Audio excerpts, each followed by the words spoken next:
Assalamualaikum warahmatullahi wabarakatuh. Bagaimana kabar anak-anak semuanya? Apakah kalian dalam keadaan baik dan sehat walafiat? Alhamdulillah, semoga kalian selalu dalam keadaan baik dan sehat selalu. Baiklah anak-anak, pada pembelajaran sebelumnya sudah kita pelajari dua pembahasan tentang orang jujur, disayang Allah Subhanahu wa Ta'ala, dan hormat dan patuh kepada orang tua dan guru.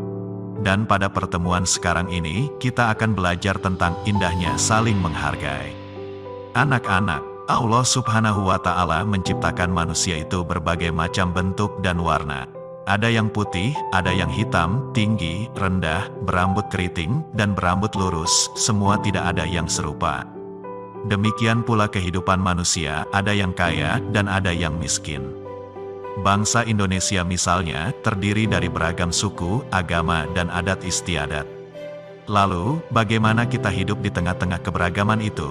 Tentu saja kita harus saling menghargai. Sikap saling menghargai antara lain sebagai berikut. 1. Menghargai pendirian orang lain.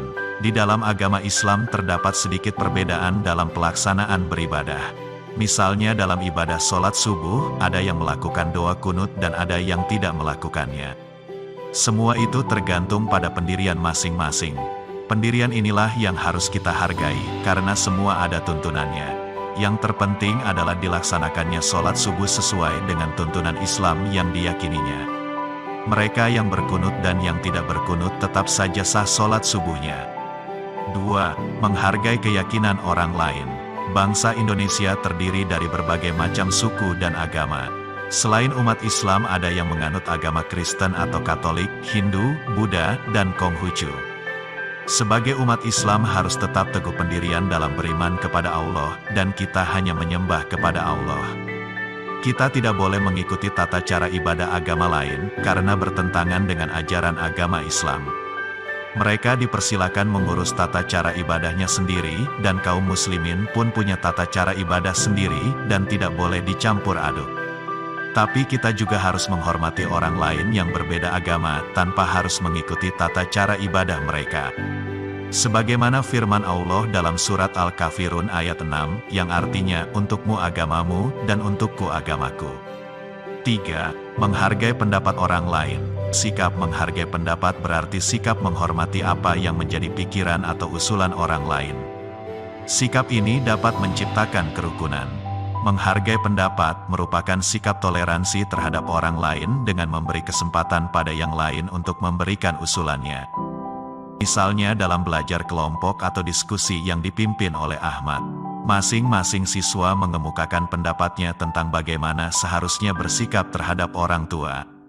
Sebagai contoh, Nisa mengatakan, harus ikut membantu pekerjaan rumah. Harun mengatakan, tidak boleh keluar rumah tanpa seizin orang tua. Dan Zainab mengatakan, di rumah tugasku hanya belajar saja. Kemudian Ihsan mengatakan, yang penting aku tidak boleh meninggalkan sholat dan mengaji.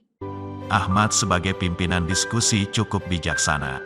Semua pendapat dihargai dan dihimpunnya secara tertulis. Kemudian ia mengajak teman-teman sekelompoknya merangkum berbagai pendapat tersebut. Agar tercipta sikap menghargai pendapat di antara hal-hal yang harus dilakukan adalah seperti berikut. 1. Menghormati orang lain. 2. Mendengarkan pendapat orang lain. 3. Rendah hati. 4. Mau berdiskusi bersama teman-teman. 5. Tidak ingin menang sendiri. Jika kamu tidak memiliki sikap menghargai pendapat, maka akan terjadi suasana yang tidak baik, di antaranya seperti berikut. 1. Ribut sesama teman. 2. Merendahkan orang lain. 3. Tidak mau mendengarkan orang lain berbicara. 4. Ingin menang sendiri. 5. Merasa paling pintar. 6. Sombong. Di dalam sikap saling menghargai pendapat terdapat hikmah yang besar. Di antara hikmah tersebut adalah seperti berikut. 1. Tercipta hidup rukun dan damai. 2. Mempunyai banyak teman. 3. Disayang orang tua. 4. Membuat orang lain senang. Anak-anak, setelah mempelajari dan memahami materi cita-citaku menjadi anak soleh, maka seharusnya kita memiliki sikap sebagai berikut. 1. Selalu berkata dan bertindak jujur dimanapun dan kapanpun. 2. Hormat dan patuh kepada kedua orang tua. 3. Hormat dan patuh kepada guru. 4. Selalu menghargai pendapat orang lain. Demikianlah pertemuan kita pada pembelajaran kali ini. Agar dapat lebih mendalaminya kalian harus membaca buku pelajaran kalian. Insya Allah akan kita lanjutkan pertemuan yang akan datang. Wassalamualaikum warahmatullahi wabarakatuh.